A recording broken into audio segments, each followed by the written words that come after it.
And you are live. Hello, everyone, and welcome to CorkCon 2021. This is the book blogging panel, and I'm really excited to be talking about one of my favorite subjects ever, books and blogging. And I would like the panelists to introduce themselves and where they blog at. Lois, go ahead. Hello, I'm Lois, also known as LA Young, and I'm a contributor to Fantasy Faction, but I also have my own personal blog at misty8aquavineas.com. Great. Mihir? All right. Hey, everybody. My name is Mihir Wanchoo. I am a reviewer over at Fantasy Book Critic over the past decade. I also like to interview authors over there, and I sometimes also blog at fantasyhive.com. Great. Arina, go ahead. Hi, everyone. I'm Arina. I'm a book blogger at my own personal blog, Bookworm's Guide to the Galaxy. And you can also find me at Queen's Asylum and occasionally at the Nerd Daily and the library. So what you're saying is you're super busy. Yeah, pretty much all the time, yeah. And I'm Beth Tabler, and I run Before We Go blog, and I'm also one of the leads at Grimdark magazine. So, yay! Yay, Grimdark! Yeah. So this panel, as we said, is about the world of book blogging and reviewing. And as I said, it's near and dear to my heart. So firstly, I want to talk about what genres you guys all like, because I know that there is some overlap with the genres that we read, but kind of breaks out. So tell me what kind of books y'all like to read. Lois? I'm a huge fan of speculative fictions, Cool. fantasy, sci-fi. I'm getting back into horror and all the subgenres within it of all formats, including I'm getting back into graphic novels again. I do prefer those genres. So if you go to my website, you'll see that I've done some like collective recommendations about nonfiction books. So I did one for like Black cool. History Month, Yeah. Women's History Month. Most of those books are nonfiction or in some cases historical fiction. So I'll read anything if it's interesting, but yes, you're going to see mostly speculative fiction on my site. Cool. Okay, Mihir? For me, obviously, beginning with fantasy, Right. obviously. I had a huge interest in urban fantasy when I began blogging, but then reading the same story over and over again kind of slowed it down, but I still have so I go back to urban fantasy once in a while. And of course, now there's like some variation with that.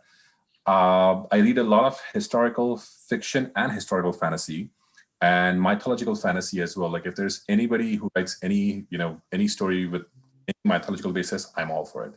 And I think I'm one of the few bloggers who equally reads mysteries and thrillers and noir. I haven't found that many bloggers who are interested in speculative fiction, but I do read those a lot. So I know only of a couple of people in that regards. And I somehow still to this day cannot get into hard sci-fi. I don't know why, but it's something about those. See, that's my language right there.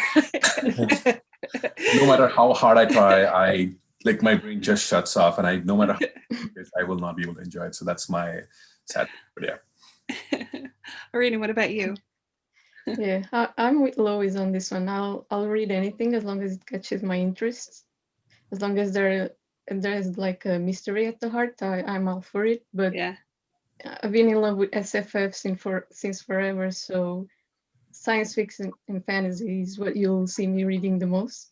But I also read a lot of nonfiction, but I feel like it's a lot harder to review than fiction books. So certainly that tends to escape my blog, so to speak. But mainly science fiction and fantasy.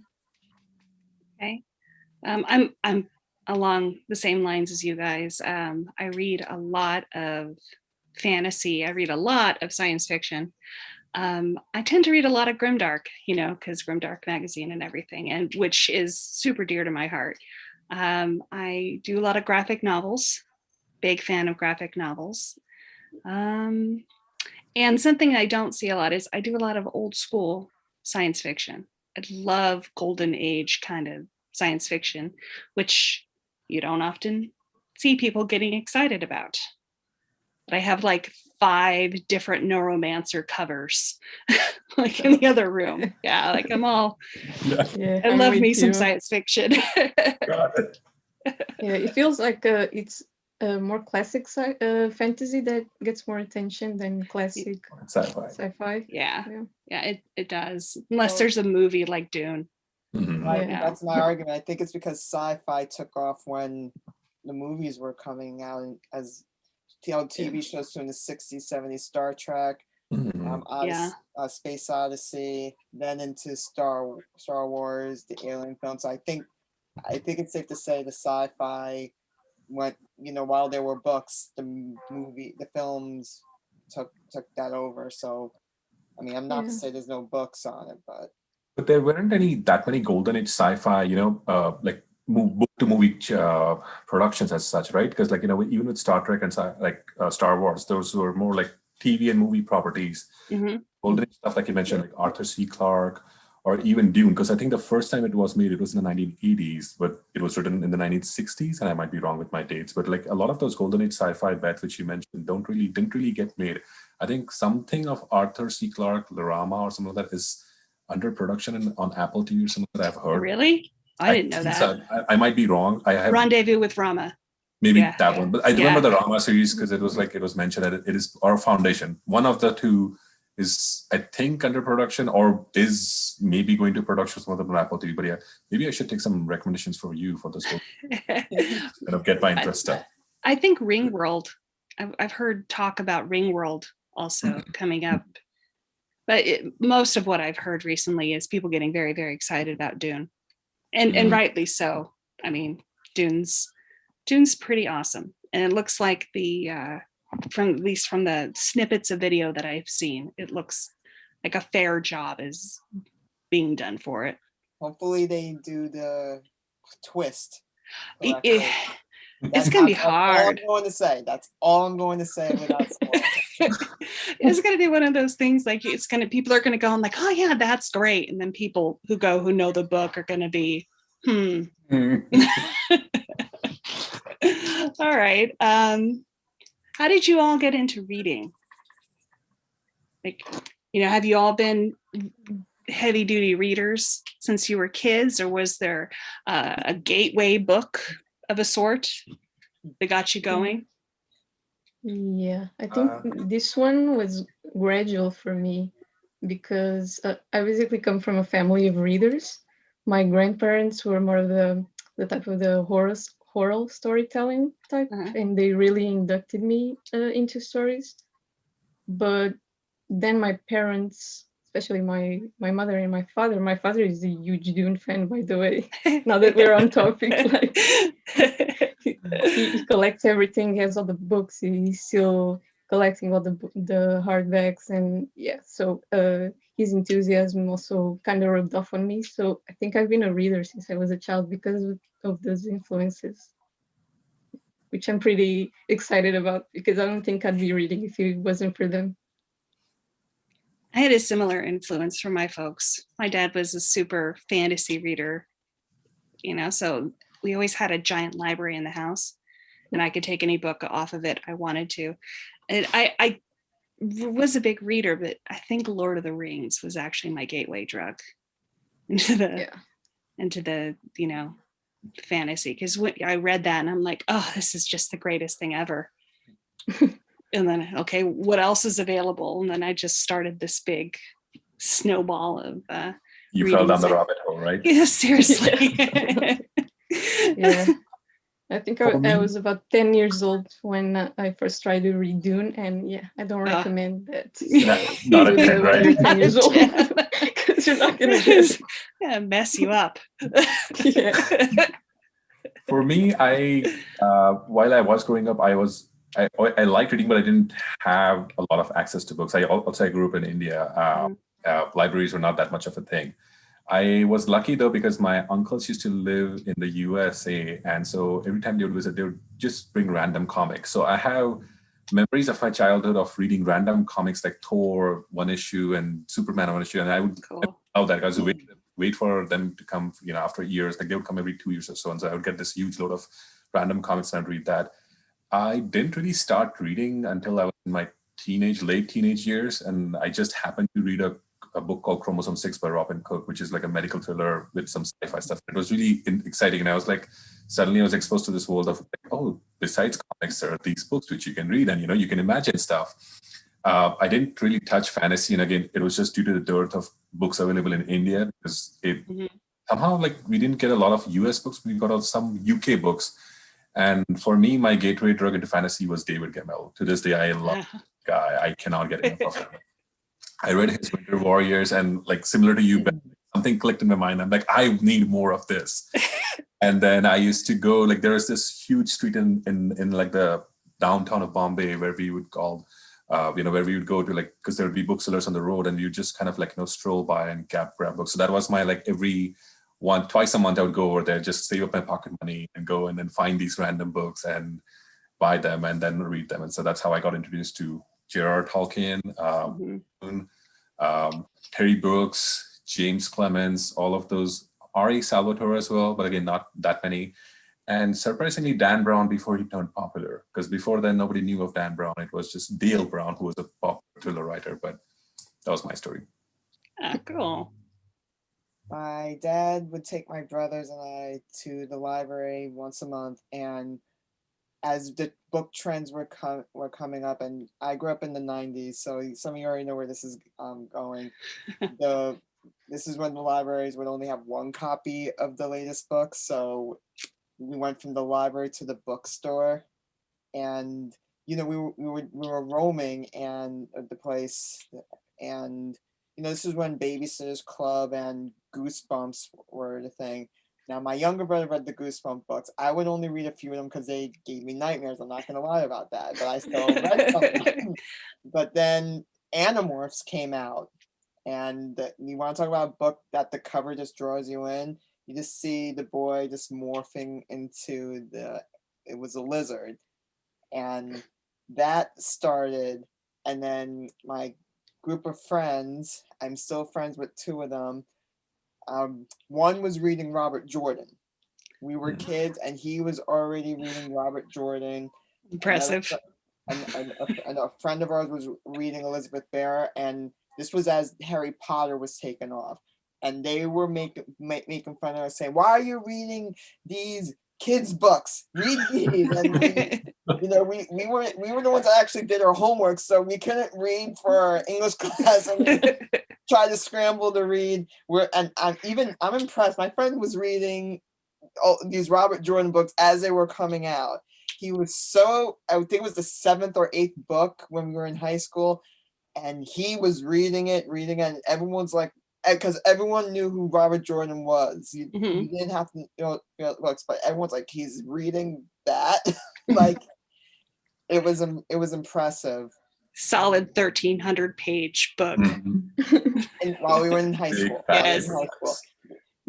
They did not care for Harry Potter. I did get them to read Philip Pullman, though, with his Dark Materials trilogy. That's a fun trilogy. I love that one. Yeah. Now, and I'm going to say something controversial. I personally liked his Dark Materials trilogy slightly better than Harry Potter. I read the books, but I found myself enjoying his Dark Materials more, and some early genre blending, and it was supposed to be a bit more adult. Yeah. And I got those friends into it, and then my friends like, no. And this was as Harry Potter and Lord of the Rings movies were coming out. So my friends like, right? So we tried to read The Fellowship of the Ring, and of course we didn't know Tolkien's style. We didn't read The Hobbit first because we're walking. Yep. So it took some time, but we found medal poems. Yes. So I didn't like as much the early Harry Potter books. Author aside, if we're just talking about the story of Harry Potter, I think the later books get really good. The earlier ones were, it's like she was trying to find her way, The only reason I settle into it. The only reason why I eventually read Harry Potter, I saw The Prisoner of Azkaban, because at the time I could, you had to look at the side to tell the year, and that caught my attention. And another friend I knew read them, and I asked her, "Do I have to read these books?" Because at the time, like series like Goosebumps and Animals, you can just jump into them. And she goes, "No, you have to read all the books." So that's when I started reading them, and there were interesting stories, and the plots and everything. The way she wrote the narrative was amazing. But Prisoner of Azkaban is still my favorite book out of that whole series, and followed closely by Deathly Hallows. But no, I wanted to read Prisoner of Azkaban. So I read Harry Potter, and then I'm like, okay, I can see where this is going. And it was fun guessing what was going to happen next, the little theories. Which then jumped into, which kind of evolved into the Game of Thrones theory fan base. But no, that's the only reason why I ended up reading Harry Potter, because The Prisoner of Azkaban, that plot caught my attention. So otherwise I probably wouldn't have touched them until probably after the series ended. I actually did something similar. I only started the Harry Potter books after the 6th book came out, and only because my friend begged me to. And he was like, he had been reading from like the first book onwards, and I was like, these are kiddie books. There's Jordan. There's so many others. Why would I want to go to this one? And this is Edit and stuff. I have left that behind me. But he was like, no, he kept on. He's my best friend, and he kept on begging me. And after finally the 6th book came out, I was like, okay, fine, I'll read this. I'll read 6. And then, of course, I saw the appeal of them. I'm like, I still haven't watched. I stopped watching after the 5th movie, I stopped watching after the 6th movie because the way they tweaked the ending different from the book. That like pissed me off a little bit. I'm like, why did you do that? It's perfect as it is in the book. So never mind. Don't even get me started on books to movies. That's a whole other panel.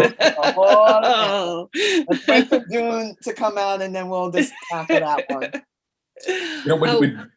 Sorry. I was going to say that the worst adaptation I have ever seen is, what's the dragon movie? The dragon book. Aragon. Yes. Oh my. Nope. Oh my gosh. Nope. The Dark is Rising. I didn't even watch it. Oh, I didn't even know that was adapted. I didn't even watch it. Susan Cooper, the author, actually said, like, no, I'm not attaching my book to this movie. Oh, wow. That's pretty bad. That is pretty bad, yeah. Oh. Aragon at least had some box office success in the States and overseas. The author saw this and she's like, nope. Well, I thought, wasn't there like a sci-fi series of the Earthsea books, and that was equally bad? Or it was like, they just... Well, which one? Like said, the TV book. The TV one. The one which starred the lady from the Smallville series. I forget her name. It begins with a K. That's Shawn Ashmore, I think his name was, that one. I remember her because at that time I used to watch Smallville and parts, and I remember her like the Lana Lang character from Smallville. She was cast in that adaptation of the Earthsea books, and it was quite. Oh, it's terrible. It was quite bad. Like they removed all the complexity and what made the Earthsea book special, and they just made it like, here's really good-looking people. You got to watch them. Yes, and Ursula K. Le Guin is such a good writer. Yes, deep and it was terrible. That's yes. I want to say that ever since Game of Thrones and Matrix and the Star Wars, there's a change of production towards fantasy and sci-fi. Mm-hmm. But then they keep trying to reboot A Wrinkle in Time, and it keeps falling short so every hard. time. So like Dune's like the last. I don't want to say the last hope, but it's like they're like saying, okay, you can't mess this up. So like if Dune can get it right, then maybe we can see a launch for these other ones. Because I'm not going to tie the Netflix show and Hulu shows to us, because those are strong adaptations and its own stuff. Because I think I'm more freedom to follow along. But the the bigger franchises, whether it's TV or film, you just almost. They made scary stories to tell in the dark, which you're talking about goosebumps and Oh. stuff. Yeah, Scary stories to tell in the dark was my entry into horror. And they You made that enjoyed the into a movie? movie. Because I really liked it, but I've never read Did the you? book, so I didn't even watch it. I just heard it was terrible. I didn't even watch it. It's like, how are you going to make a movie out of a short story collection? oh, So No, there are ways that's to do it. interesting. There was what was that? I forgot the name of it, but like the person would read the story and then it would get into the adaptation. I can't remember the show. It's on the tip of my tongue, but a narrator would come in and just read from the book, and then it would just go into the story. oh, that's cool. Okay. Like if it's done correctly, it works. So obviously, we didn't do that. I keep hoping that HBO is going to pick up World War Z, and do it as a television show instead of the terrible movie. Yeah. Terrible movie. That's good. Who's doing the Last of Us? The HBO's doing that one first, right? Oh, I didn't even know that was being adapted. You know, one upcoming TV show which I'm really excited about is, are you folks fans of Michael Crichton? Yes, I've read all of his books. Yeah, me too. He had a really good Spear, and there was a horrible movie of it. Yes. Yes. So the team behind Westworld, Jonathan Nolan and his wife, and one of the writers from that Westworld show, they're adapting Spear as a TV show, and I'm really excited for it. Oh, cool. Yeah, I can see that. Because that book had like a super plot, and they can at least make like 2 or 3 or maybe 4 seasons of it if done well. Mm-hmm.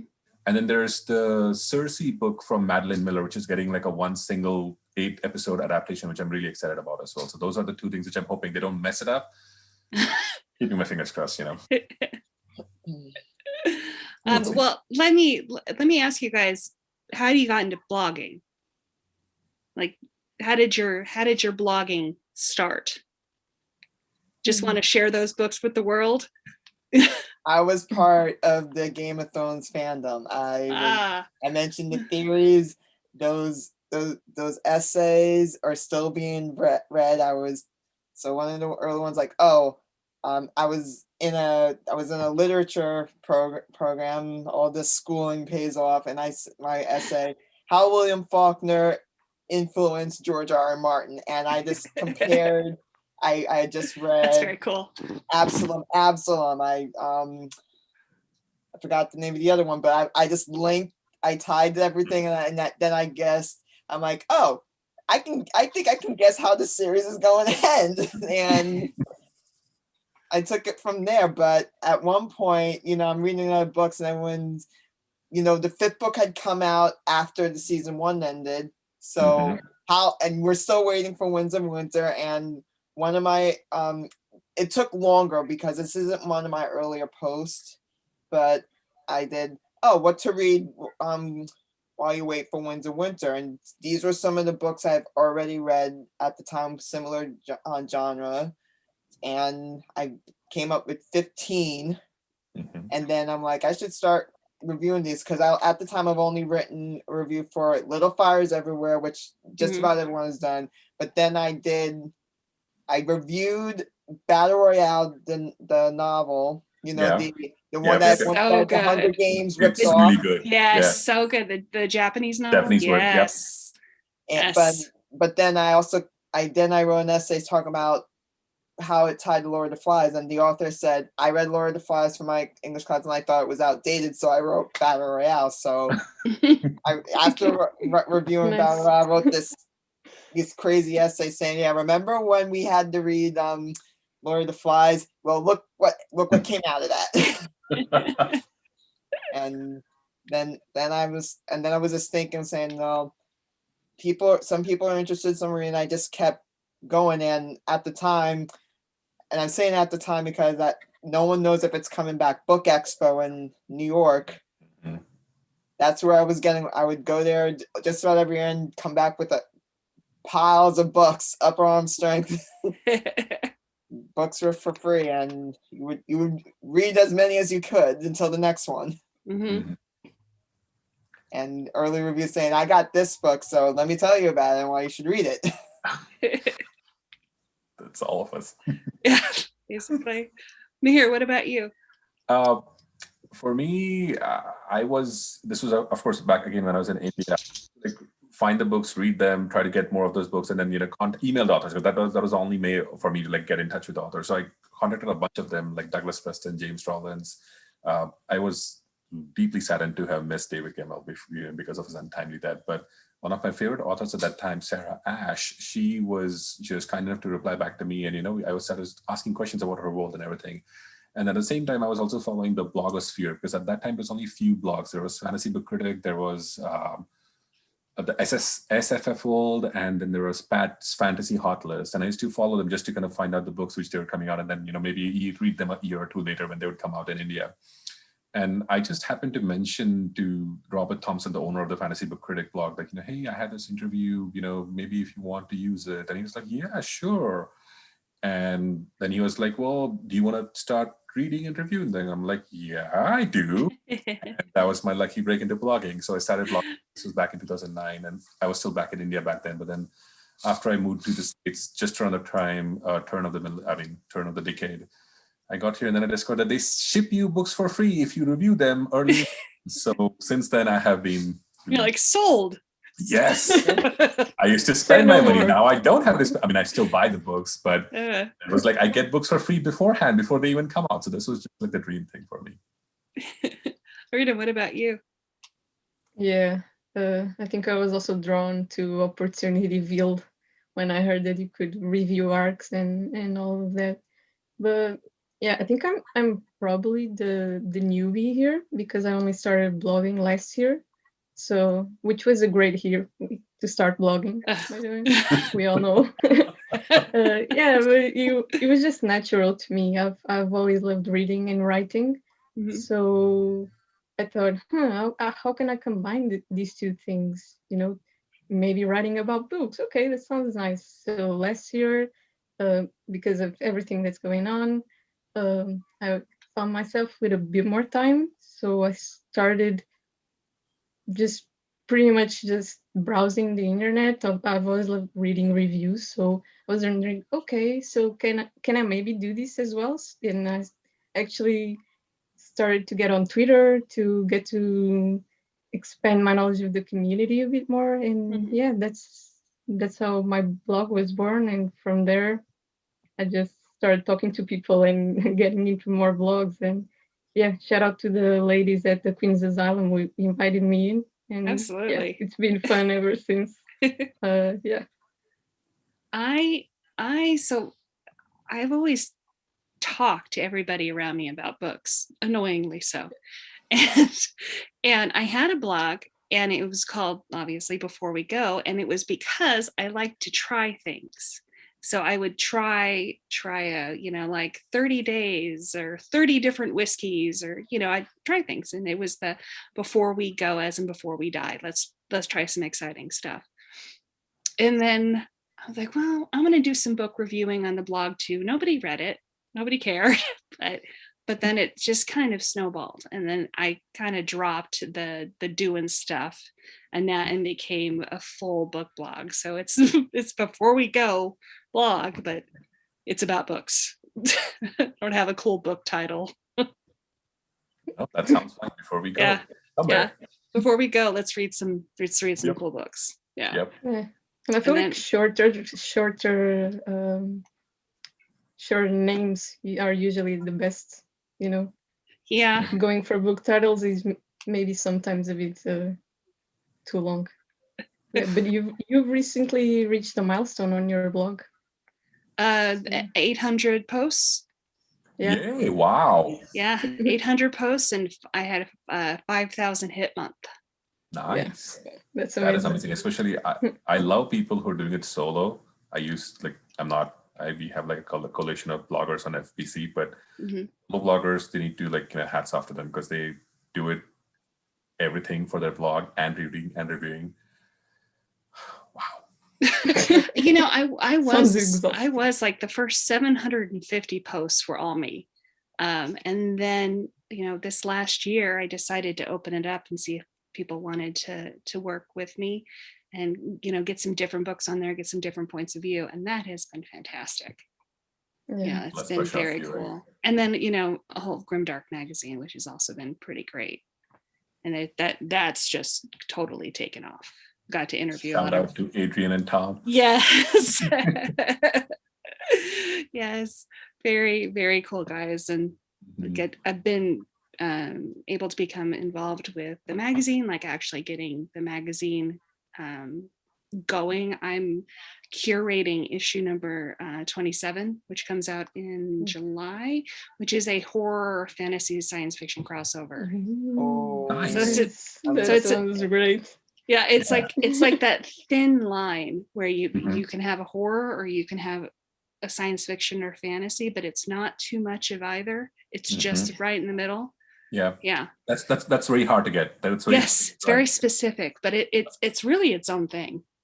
Mhm. You know. It's really satisfying when you can read the gender blender that gets it just right. Yes, Mhm. just perfect. I love it. Yeah, so that's really exciting, and there's going to be some great interviews. Paul Tremblay is going to be interviewed for it. I love and him. Graham Masterton. I haven't heard him, but I've heard of him. He's like Yeah, really, really crazy horror writer. Does some neat horror stuff. So that's really been exciting, and that's a new opportunity that I got to have this year, which is really neat. I'm actually pretty new to blogging too, like really blogging. I started the end of 2018, like trying to actually put stuff up regularly, and then it's just sort of gone from there. That was around the time I started. Sure, I was in between jobs, and one of my friends like saying, "You started this blog. Why don't you just keep going?" And at the time, that's when I had the stack of the latest book expo books, a few other books that I had purchased, and I just started writing and posting on a weekly basis, and slowly, you know, people catch attention to it, and I think we can say this like sometimes one of the things that helps is there's a book we want to read, but for some reason we haven't been able to read it yet. So we can read what someone else has done, and we can like that blog, and then we can read that book Support. up to our TBR Yes. file. Yeah, So definitely. I love supporting people in the community. One of the best parts about book blogging is, I think, helping out self-published authors. Mhm.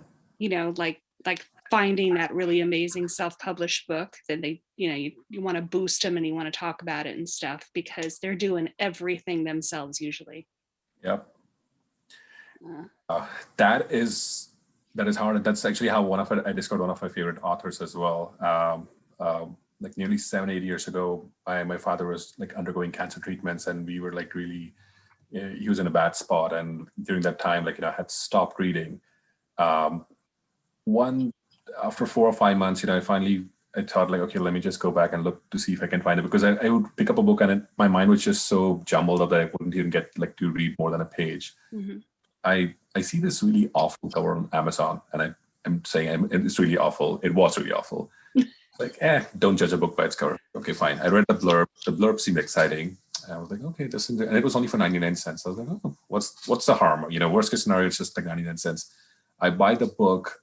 I started reading at night. I could not stop. I literally finished it that very night.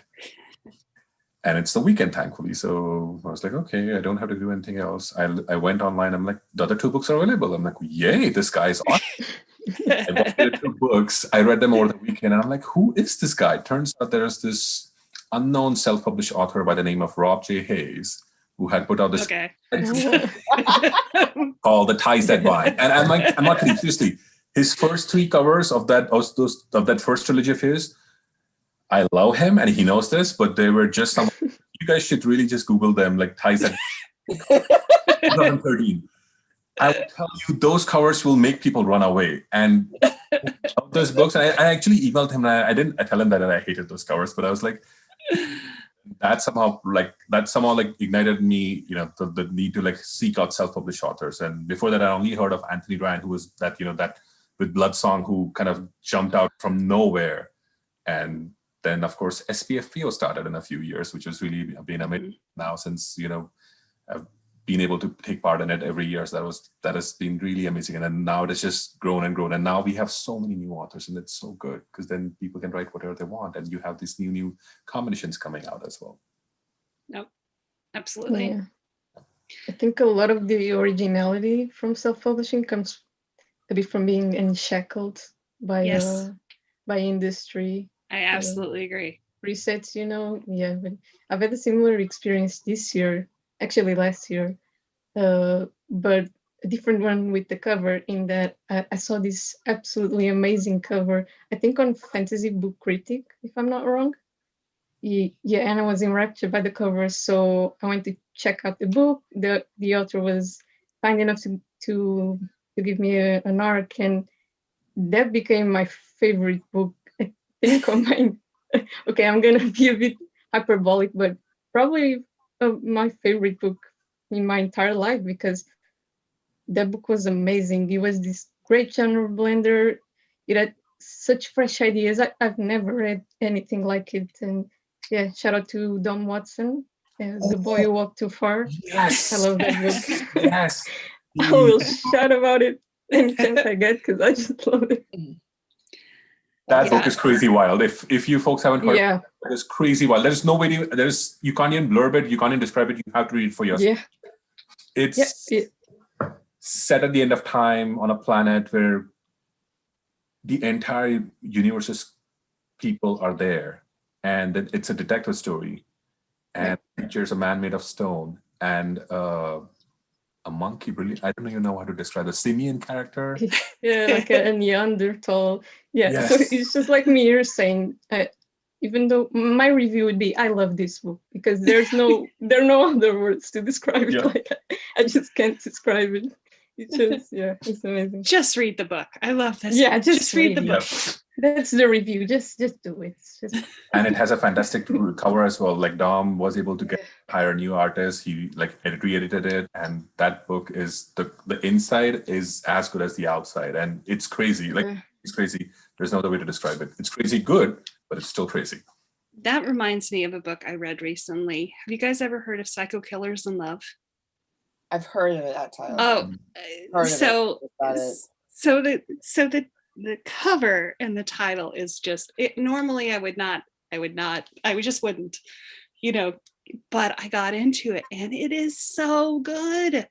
It was shockingly good urban fantasy. Like Mihir, you might totally dig it. Is it by C.P. Phipps? Yep. Oh, I need to. I think I've seen it. I think I know which one. I haven't read him I haven't read his last few books, but I need to check it out then. So entertaining. He's a funny guy as well. Yeah, so entertaining. Well, let's talk about books we're excited about, or books that we championing this year. What have you guys read that you've loved? Well, I recently read The Light of the Midnight Stars by Rena Rossner. That book comes out this Tuesday. I read it and I could not put it down. And this is their second novel. Her first one, The Sisters of the Winterwood, which is also very good. That's the latest book I've read and completed.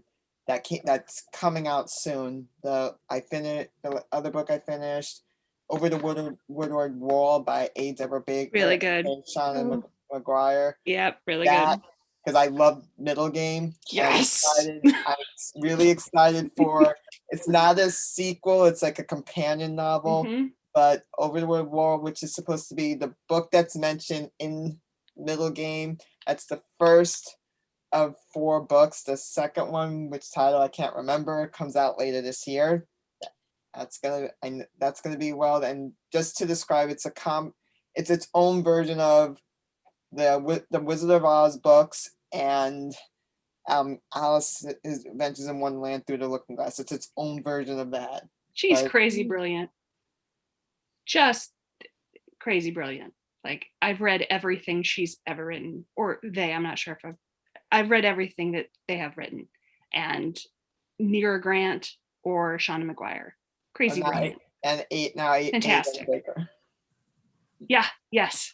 Just like consistently good. Yeah. Are we talking about books just published this year or just we read this year? How about we just go with just read this year? Okay. Yeah.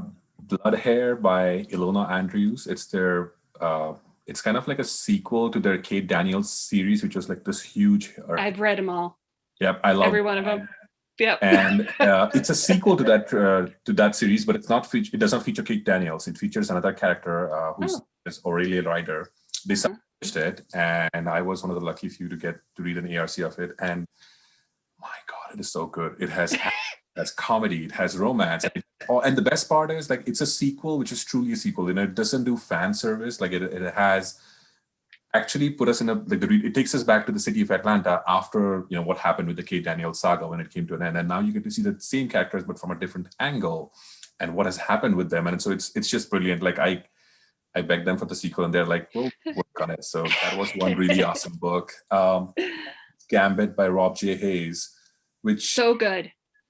Yes, right. So good. Yes, it is. It's one of my favorites from last year. Chess, but it also featured the Contest of the Gods, and it is set in the Mortal Techniques world universe, which is really good. And that was like, I'm just shocked that it has not been on that many people's radar so far. Like it is really good, but it has not been on that many people's radar. So I don't know, but I love that book. I'm just going to mention one book from last year because I read it really late. The Stone Knife by Anna Stephens. Mm-hmm. It's her new series in like a pseudo Central American fantasy world, and it features like these two tribes which are being invaded by another tribe, but it also has it's set in a site sort of like in a rainforesty world with weird creatures, because of course it's Anna Stephens, and it is dark and it is grim and it is so well written, and it ends because her character, she flips everybody, and then it ends on such a tantalizing note that I want to know more. So I think she's writing go through that this year, so I'm gonna the print book comes out this year. The ebook came out last year. So yeah, those are the three books. It's on my TBR, like it's just sitting there looking at me. It's a chonker, so yeah, you need some time for it. Yeah. Arina, what about you? Yeah, my mind is immediately wiping itself of all the books that I've read, as has happened with these questions. But talking about books I read this year, I think I've had a pretty good year reading-wise, because I managed to find more than a few gems. I'll just shout out two that come to my mind. The Forever Sea by Joshua Philip Johnson. I thought that was such a pretty amazing. Cover. Mm-hmm. Yeah, such a pretty cover. Yeah, and the inside does it justice, in my opinion. Like it's just this amazing magical story, but with a lot of heart and with its own type of darkness. It's a really good story, and I love that book. Also, Tower of Mud and Straw by Yaroslav Varsukov, which just came out in January as well, I think, or February, if I'm not wrong. It's a shorter novella, but packs a lot of punch. I love that book. Currently I'm reading Burn Red Skies by Kerstin Espinosa Rosero, and yeah, it's been a really great book. It's like I can't even describe it. It's so good, but like it hits. This might interest you, Lois, because it hits that Game of Thrones nostalgia in that there's this general that summons an interdimensional dragon and all that, but it's also very much its own thing, and it's a really interesting book. I still have to finish it, but yeah, it's amazing. Interdimensional dragon sounds really cool. Yeah, it does. Like that. That's like the you have interdimensional dragon. You have sold me. Tell me the name. I think I read so many good books this last year. Two, I'm going to cheat. One of them is a series, and is Paternus. Oh, yeah. Oh, so good. Have you guys read Paternus, the Paternus series? I own the books. I have not started it. I'm way behind on my reading grad school will do that to you. Yes. So good. Yeah. Like I Hat- cheered. I don't cheer when I read a book, and I like straight up cheered. Yeah. And Hats the off to Dirk Ashton for writing Yes. Indian fantasy fiction, like Indian fantasy, and just weaving it together all so nicely. So nicely. yes. It's amazing. The third book in this series is just like 400 pages of a fight, and it doesn't get tiring. Like it's just awesome. And yeah, and so of course he has he does these Kickstarters, and I just throw my money at him. Yeah. Yes, I'll take The a hardcover. beautiful, the hardbacks with the Yeah. slipcover. Oh, yeah. Have some money. The other one that I read that I was really moved by, and I know the name, it's by TJ Klune.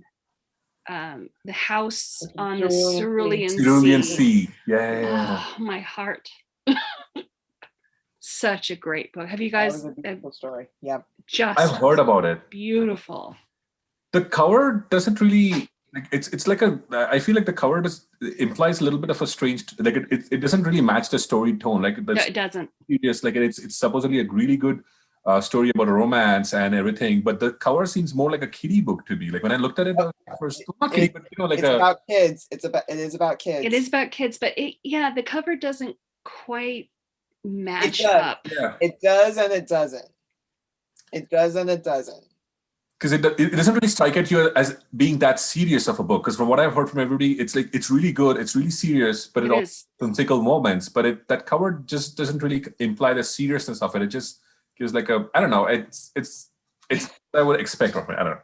I wouldn't describe it as a romance. Like it had definitely the beautiful romantic aspect to it, but I thought that it was more about the relationship with the children and acceptance and stuff. And yeah, it was just like I was looking at its Goodreads rating, and it's like 4.7 with thousands of reviews, and it's it completely worth checking out. We should probably talk about like actual blogging stuff just a little bit. Because I know we could just sit around and like talk about our favorite books for hours. Bloggers, we're just gushing about books. How we got into it. I think something that's really important that should be discussed is how authors can approach bloggers about getting their books read. And there's like a process for doing that, and I wanted to know what you guys thought or how you personally handled that particular thing, or even if you don't take review requests. A lot of people don't. Can I go first? Yeah, please go. I would just say that, whichever authors want to approach any bloggers, just look at their policy first. Most bloggers that I know of, they have like a review policy, which will hopefully indicate whether they're still accepting books or not, and which genres are they accepting. So usually there's a contact email. There's usually like, so most bloggers at least will give a description of like, hey, please send me your information with this, at least a book blurb or something like that. If possible, try to get the name right. I know some of the international bloggers, like, who have non-English names, it can be hard. That's understandable. But if you get the names right, that's at least helpful for us if you're reading when you're opening the email, it kind of helps as well. And lastly, do not send the book if possible. Like, I know some bloggers really hate that. Some bloggers like that, but some bloggers have explicitly said so that do not send the book until I ask you or we ask you. So, yeah, if you can, it's there. The policy is there, or at least their expectations are there. Just read it and send it out if you want to, but then at least respect their rules. That's the one thing I would say so. But I think that's really helpful for at least from our side. Mine is don't send a form letter. Like and that's only because, if I'm going to read your book, that's like 10 hours. And then I've got to write the review, and it's really a labor of love. And I have received a couple that are really funny. And I know authors are super busy, but it's like, hey, insert blogger name here. Like, oh, come on. Here is this romance book we really think that you're going to completely love. And I'm like, yeah, I'm no offense to romance. It's just, not my cup of tea, right? And my reviews are not open currently. So Yeah. What about Lois? What about you? Do you have a policy set in place? Not, I mean, I'm about to put one because this happened literally the last day or two. Make sure the format. If they can't send you a print book, make sure they know which what file to send you. I received a request. He contacted me, messaged me, and I looked at the story, looked interesting, and he goes, I can send you a PDF. Now the problem with PDFs are, for some reason, it won't, the format's off on my e-readers. So I would have to look at the computer. So I asked him, do you have a MOBI file? And the person did not. So I'm gonna hope when the book is coming out in June, I'm curious enough to read it, but this individual did not have the file format that for me to read it. So I just have to start saying, please, if you have this file. But otherwise, if they I got Tower of Mud and Straw. That author approached me, and I just said he sent the book early, but I'm like, I want to review it closer to the release date because that's when, in my case, that's when more people pay attention to it. Publishers are different, obviously, but if they're courteous, I'll definitely read it. Don't just send me something, say read it, or what was the crazy ones? They just show you say, oh, I wrote a story that's better than this, and you like say the same thing, and you're like, like I have I know that happened to other people, but I'm just gonna say, please make sure you have the format I can download so I can read it. That's fair. Yeah. And especially with COVID, like when we couldn't get the print books and we were downloading everything, I think more people were realizing how they preferred reading the books. So yeah, I prefer make sure they know what file format you can download. I had something created on my site where when the reviews and stuff open back up, it'll have a place where they can drag and drop their files. So just try to make it as like easy as possible. You know, the name, the genre, what's it about, Goodreads link, drag and drop, you know, and setting expectations, because it's really hard to get, you know, if for a while I was getting, when I had the reviews up, and maybe 15 requests a day. And it's just, and I hate being like, oh, I'm sorry, I can't do it. I hate being that person. I want to like champion everybody and read everybody's books, but it's a lot to have a life and try to keep reading fun, because and not turn it into a job, because when it starts to become a job and I don't get paid. Are you kidding? And plus you want to read for the authors whom you love as well. Yeah. And you better get time. Yeah. I end up paying a lot for the site and stuff every year. Yeah, I think that's the basis of a review policy. It's just like save time for you and the author, you know, because it does take, especially now these days, it takes a lot of mental space, you know, to swift through 15 review requests a day, and it's just courtesy, like Lois said. Yeah. Also, you should also let them know that you might not get to it right away. Like the amount. Yeah, there was a lot of that. It's just not. Like I try to get you. Yes, I can try and get them as soon as possible, but the amount of arcs I'm still trying to read through. And yes, there's the one that you're excited for that everything else is on pause and you're going for. But you know, there's a few books that you're. Like I'm a detailed reader, so I might take longer, especially if I'm enjoying the story, if it's longer, so I can get the details. So not for spoilers, but I can say enough about the book, especially if it's in a series. So, and in most cases, they appreciate, as long as you eventually get the review out within a certain time. But like, yes, you have to keep in mind. So yeah, if you don't give them enough time to review and you want the review by release date, and also be careful what you say about reviews. Yeah, that's a big thing because it's a small community. I kind of, you know, I pulled it off because I had the time and there were novellas I already read them, but I told an author that, oh, I can do a countdown of reviews to the next book, and they said, oh, really? So, and they shared it, but I read them and I reread, which I didn't mind, but I had to write 6 reviews and post them in consecutive days, and by some miracle I pulled it off. Good job. Yeah.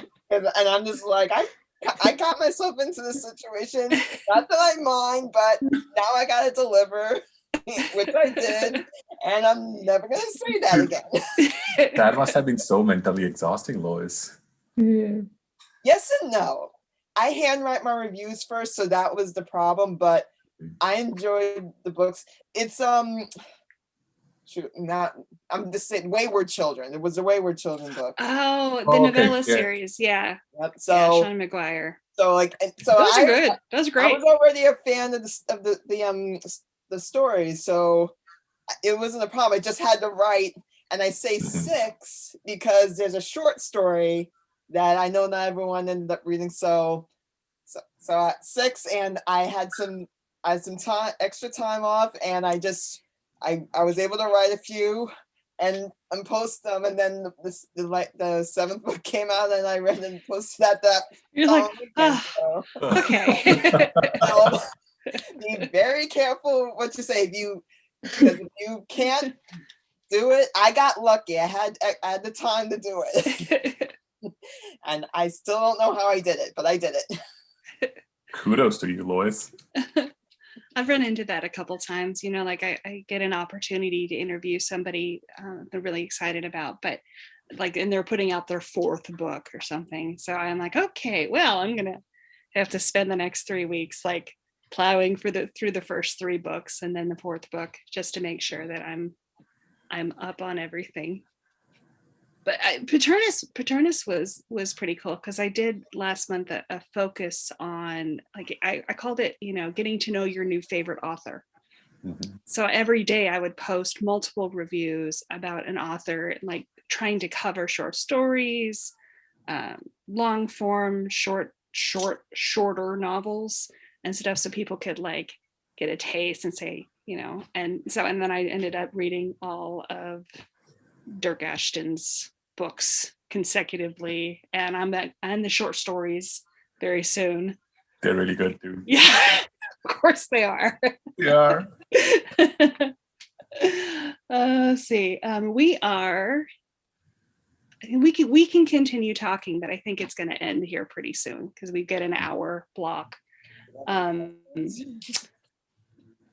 the questions I thought was very interesting, and it's very discussable, is, do all books that you read need to be original? Do you guys see that, like an original idea for it to be good, like equating originality with a book being good? And I don't think so at all. You can't continue to keep reinventing the wheel. It just, I think originality is great. Like if the idea is good and they have executed it well, cool. Mm-hmm. That's always great. But I feel a well-written book, even if it rehashes old tropes, the same fantasy like genre which we have known, it still fulfills my needs. Like my mental needs are met. If the author is able to write whichever type of or subgenre of fantasy, or even science fiction or urban fantasy for that matter, but they are able to infuse it with some newness to it. And I'll give a specific example to this. Craig Schaefer, he has written this series of urban fantasy books, but they are also noir, and they are like there's a bit of horror to them. And what he does is like he flips the common tropes of urban fantasy so beautifully that and of course his covers are really good too. Like they draw the eye, like there's just no mistaking them. But like he does it so well that for me, his books, I can reread them over and over again, and I will never stop. Like, you know, I will never stop like praising him ever. Everybody, and I do that and a lot, and I shouldn't, but I can't help myself.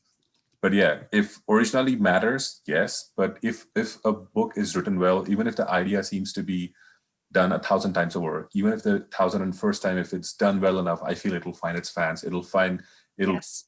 reinvigorate the older fans as well and draw them in. Because right now, if you notice, grimdark seems to be taking, like, going down and down in its fervor, but lighter fantasy, or at least epic fantasy, the classical epic fantasy trope, seems to be making a comeback. Mhm.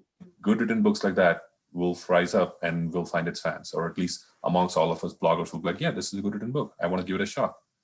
I think that also has to do with what's going on in the world, because reading grimdark when the world is a hellscape, is difficult for people. Like, they want noble, bright books. They want the good hero winning, solving the quest and stuff, because that's what they need for the escape. They don't need to have a hard story, a hard, dark story with lots of people dying. One of the, it's funny. Oh, go ahead. No, go ahead.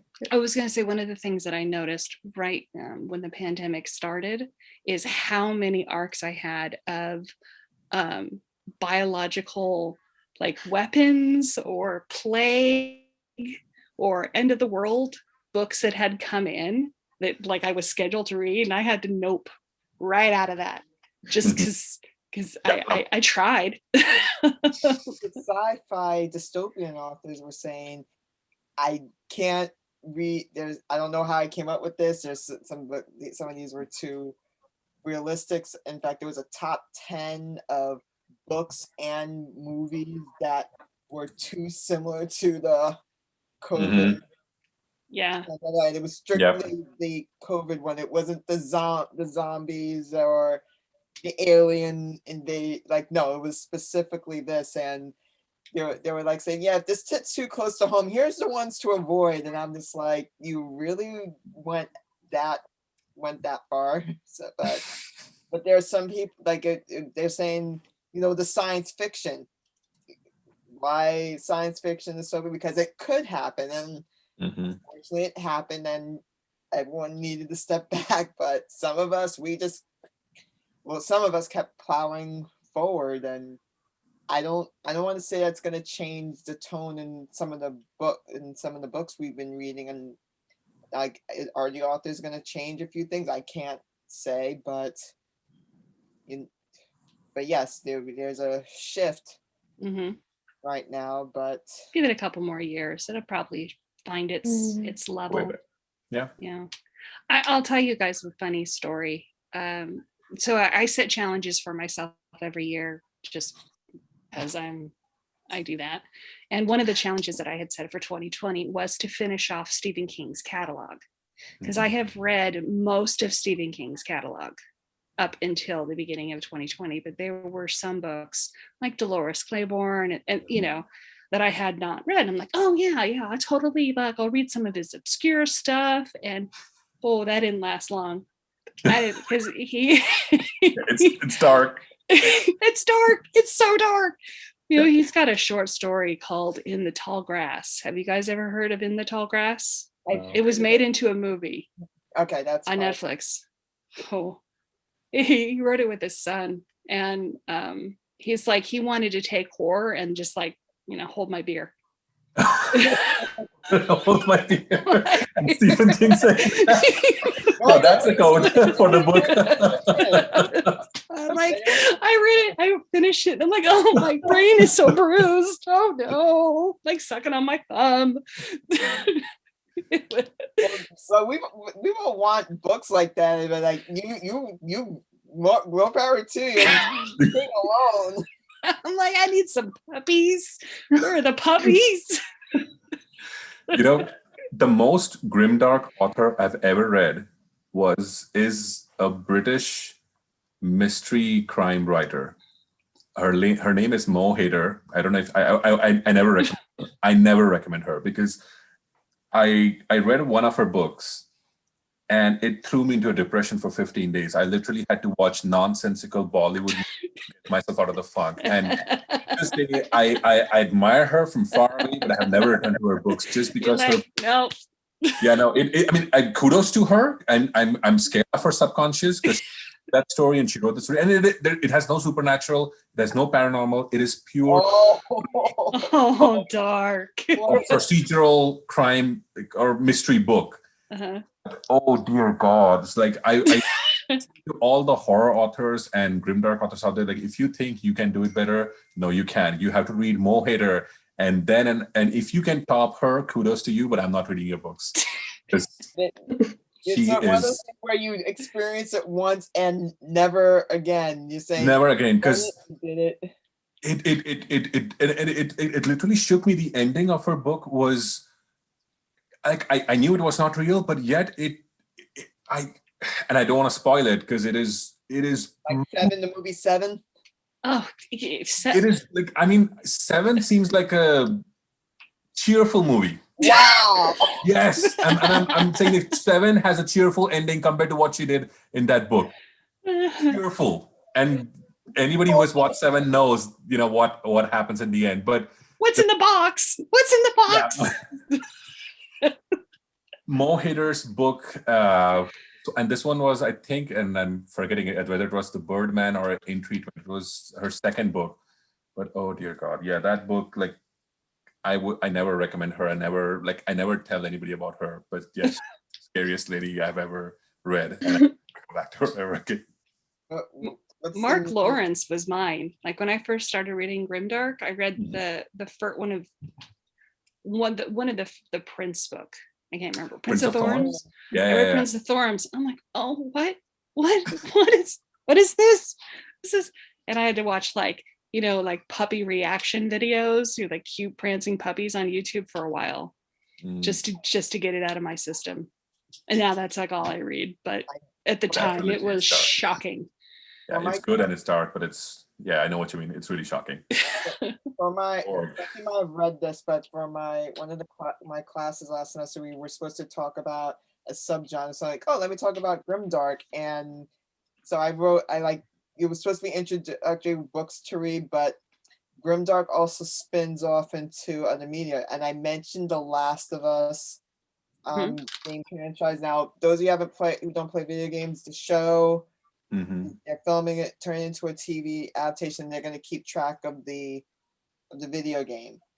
Now, The Last of Us 2 came out last year, and I read Grimdark Magazine's take on it. I haven't been able to play the game yet, but I had to make the argument that while the first Last of Us game was more dystopia, the second one was grimdark because, it's over and everything else, and everyone's reaction to that.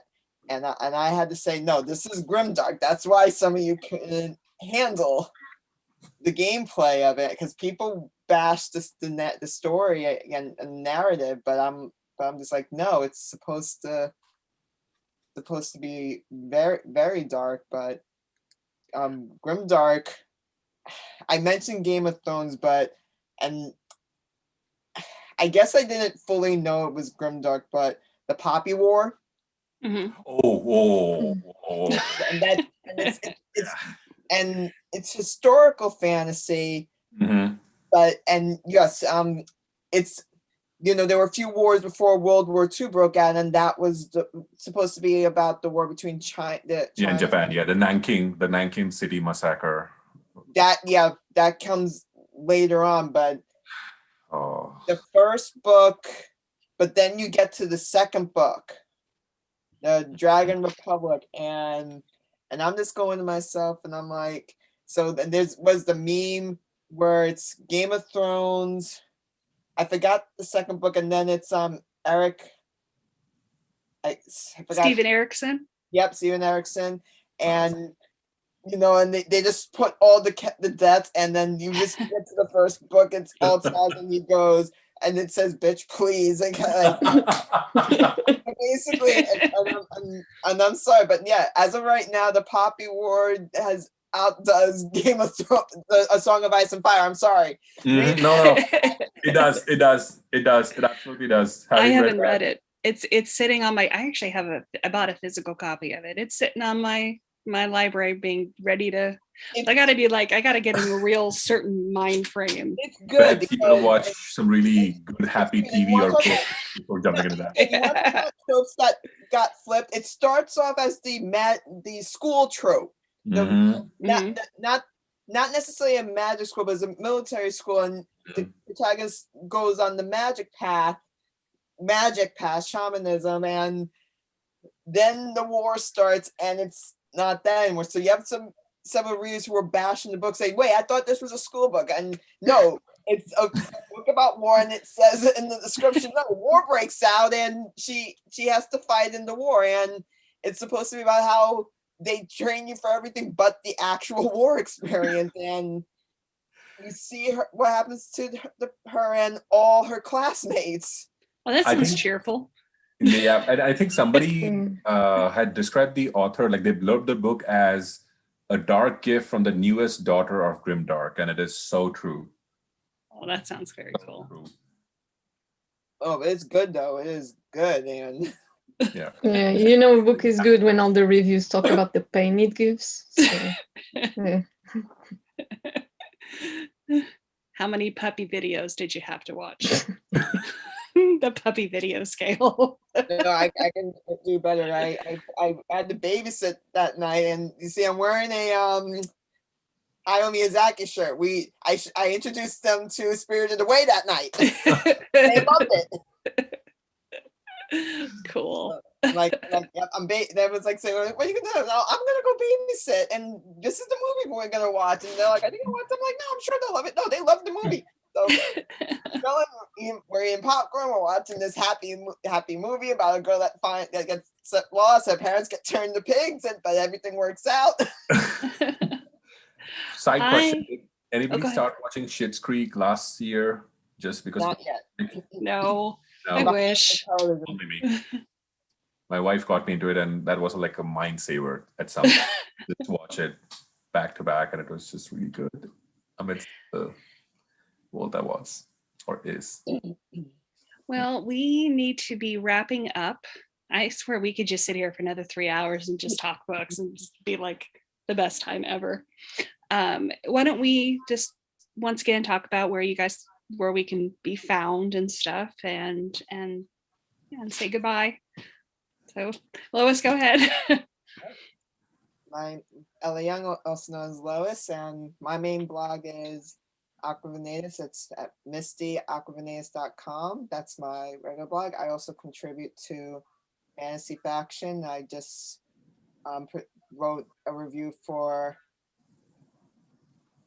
First Become Ashes for the site. And I also wrote an essay for the Science Fiction and Fantasy Authors of America website last month. Mm-hmm. Cool. Very cool.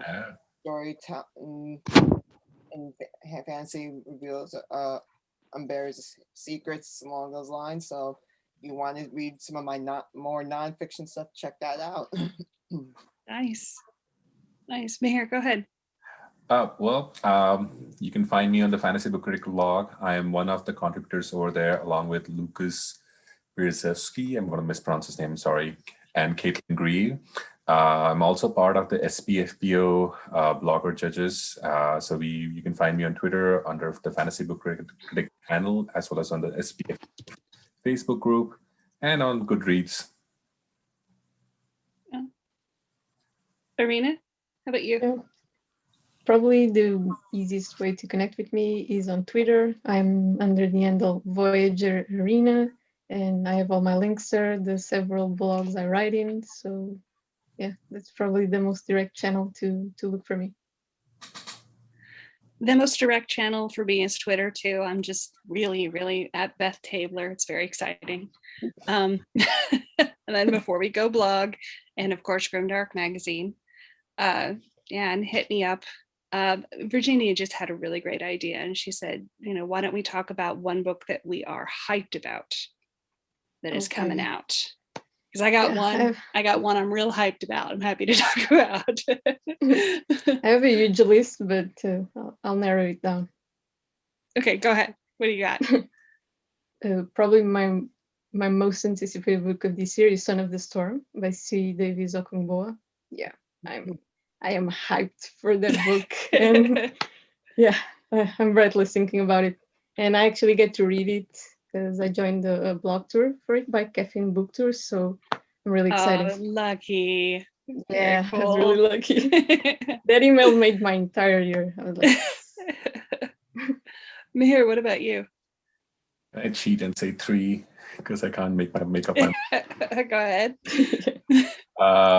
Dark Seas End by Richard Nell. It's his new book after the Ash and Sand trilogy. It's set in the same world, but it's a brand new book. So I'm really excited about that because he's described it as like new world exploration with pirates and certain characters from his old book.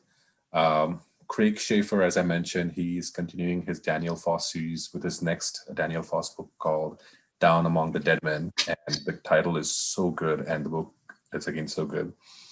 And then lastly, I'm a huge fan of Rachel Aaron. I don't know if any of you folks have read any of her books, Art Strikers, or she's also Elima, but she's going to be publishing her next urban fantasy soon, and I can't wait to read it. I don't know anything about it, but the moment it comes, I'm going to be all over it. So those are my Cool.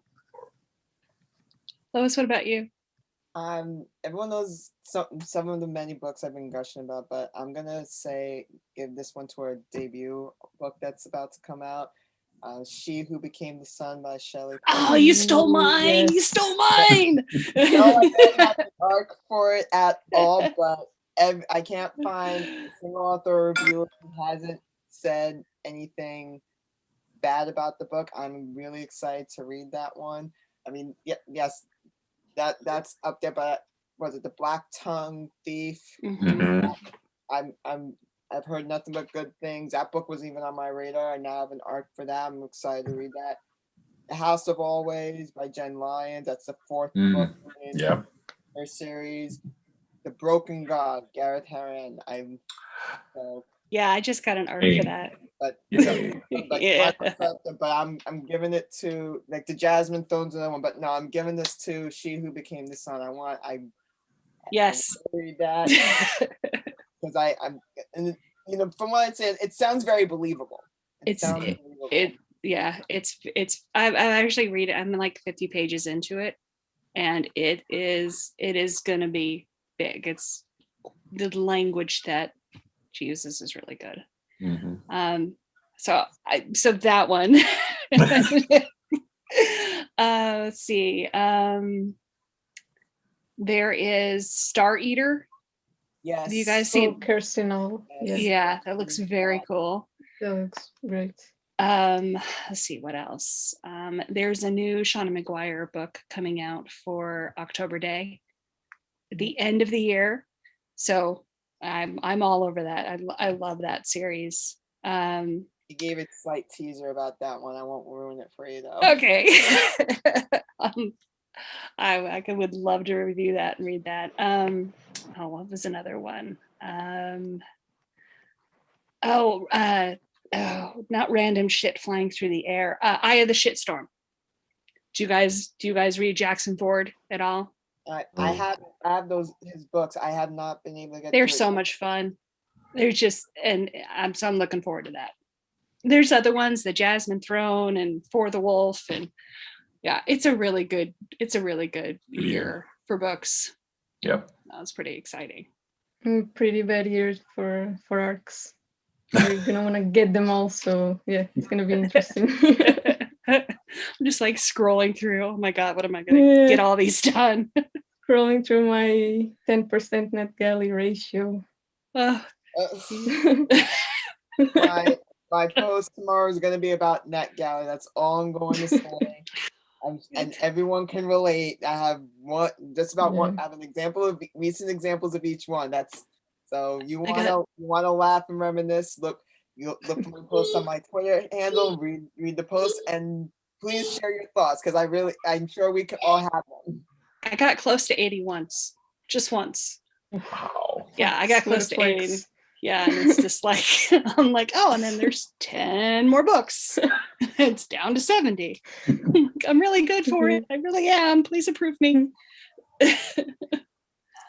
All right. Well, I guess thank you, panelists, for being a part of this. This was monstrously fun to just like sit around and talk books and stuff. And I hope it was useful for the people who have been watching this. So we've got to sign off. So thank you, and make sure and check out all the other panels, and have a great evening. Bye, everyone. And thank you to Beth and Virginia for coordinating this. Oh, You're very welcome. Second. There's one last question that Joyce Hertzhoff threw in there, and since we really, can technically go as long as we want, go ahead and answer. How many books do you read a week? That should be pretty quick because it's just a number. Oh. On average. Read a week? Yeah, that was the question.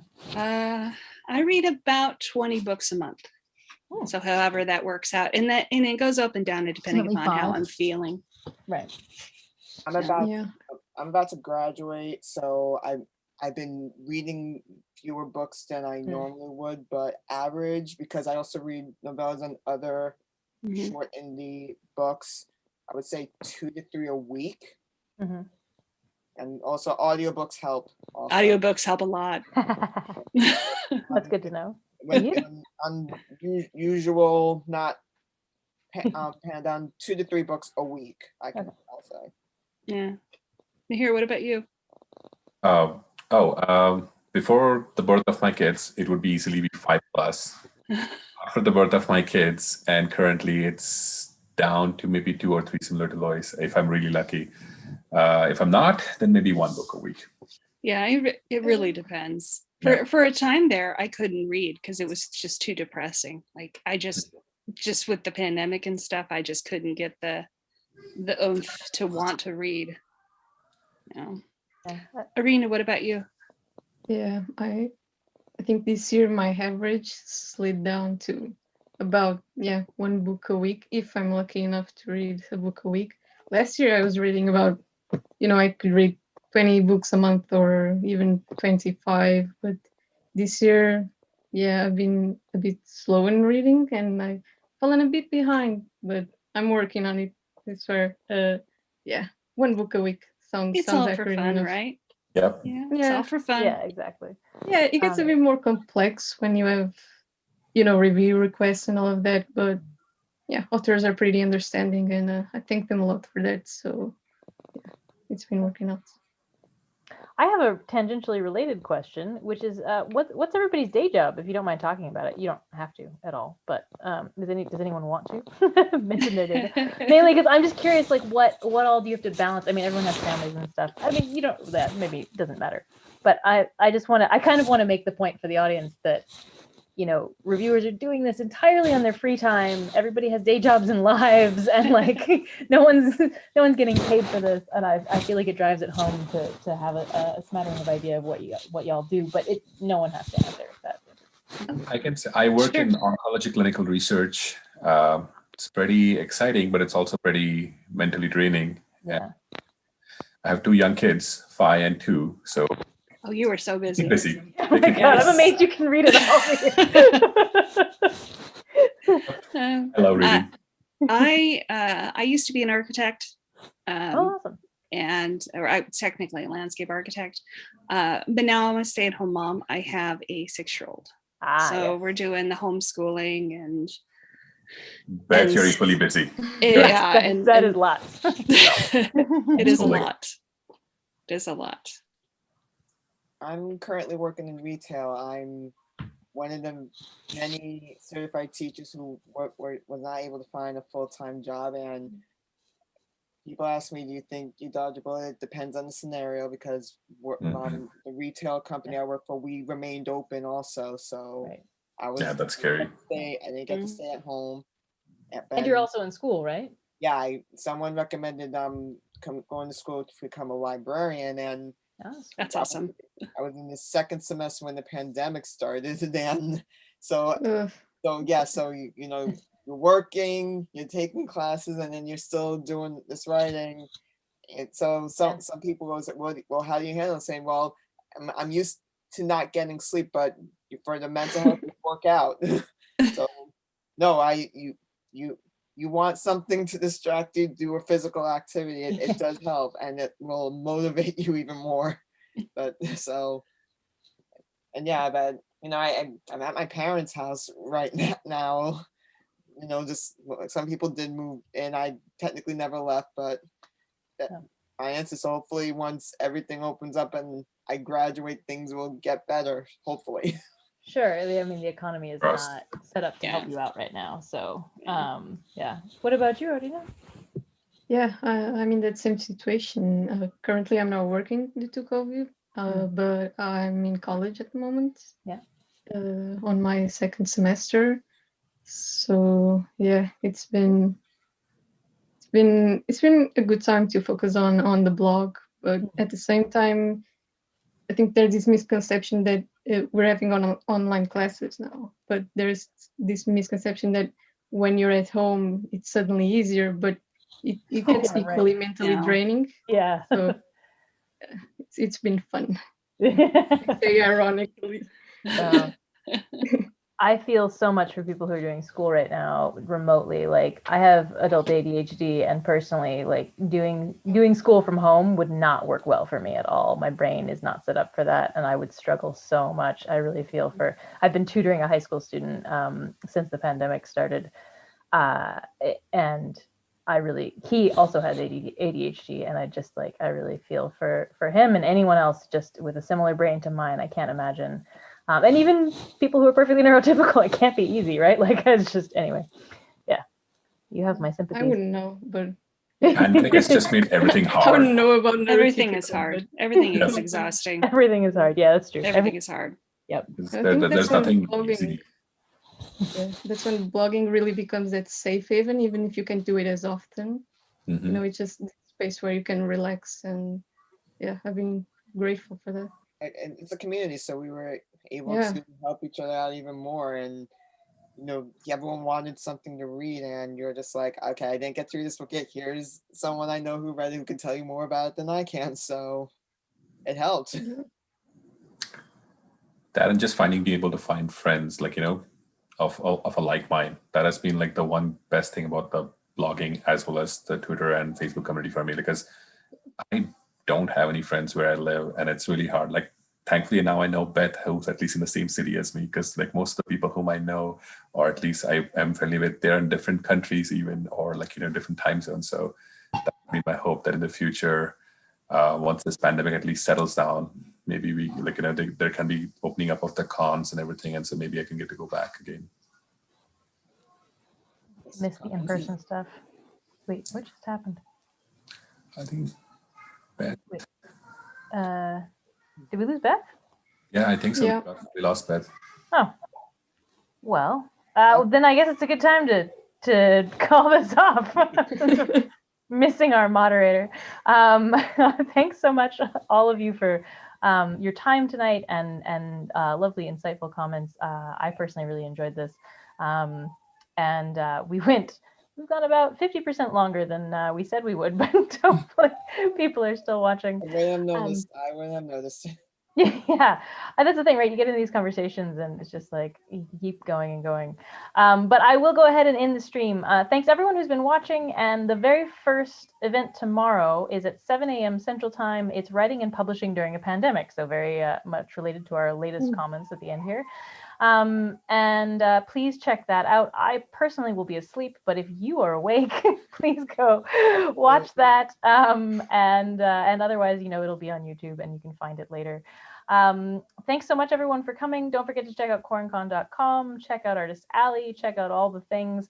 It's really late and I'm really tired and I can't remember everything, but the website has it all. Thanks, everyone. We'll see you next time. Bye, everyone. Bye, Virginia. Bye, Lois. Bye.